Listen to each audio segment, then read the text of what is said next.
অভিযানের নামে রাজধানীর ধানমন্ডির ৮ নম্বর সড়কে বুধবার ভোরে ২০ থেকে ২৫ জনের হানা। র্যাবের পোশাকে সাজানো হয় ২ জন ম্যাজিস্ট্রেট, সঙ্গে শিক্ষার্থী প্রতিনিধি ও গণমাধ্যম কর্মীও রাখে তারা।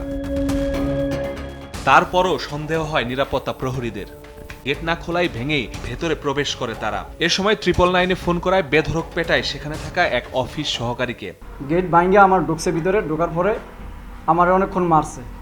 মারার পরে অনেক জায়গায় দাগ আছে, ওগুলো আছে। তখন আমার জিজ্ঞাসা করছে যে সিসি ক্যামেরা কোথায়, চাবি কোথায়, টাকা আছে কোথায়, আর বাড়িওয়ালা কোন জায়গায়, এটা বাড়িওয়ালা থাকে কই। পুরো 6 তলা ভবনের 2টি প্রতিষ্ঠানের অফিস ও বাড়ির মালিকের বাসায় তছনছ করে ডাকাতরা। 36 লাখ টাকা ও স্বর্ণালংকার নিয়ে পালানোর সময় জনতার সহায়তায় গ্রেপ্তার করা হয় 4 জনকে। পরে তাদের তথ্যে হাজারীবাগ থেকে গ্রেপ্তার করা হয় আরো 2 জনকে। উদ্ধার করা হয় ডাকাতিতে ব্যবহৃত মাইক্রোবাস, র্যাবের ভুয়া পোশাক ও নগদ টাকা। র্যাবের কোটি পরা এবং জ্যাকেট পরা অবস্থায় যেমন লোকজন ছিল, জিটিভির মাইক্রোফোনের ব্যবহার করা সাংবাদিক ছিল, 2 জন ম্যাজিস্ট্রেট ছিল, এবং যারা সোর্স হিসেবে কাজ করে বা এই যে এখন সাধারণত দেখা যায় ছাত্রদের একটা প্রতিনিধি 5-6 জনের ছিল। তার মানে ফুল একটা কম্বিনেশন ছিল যে অপারেশন টিমে।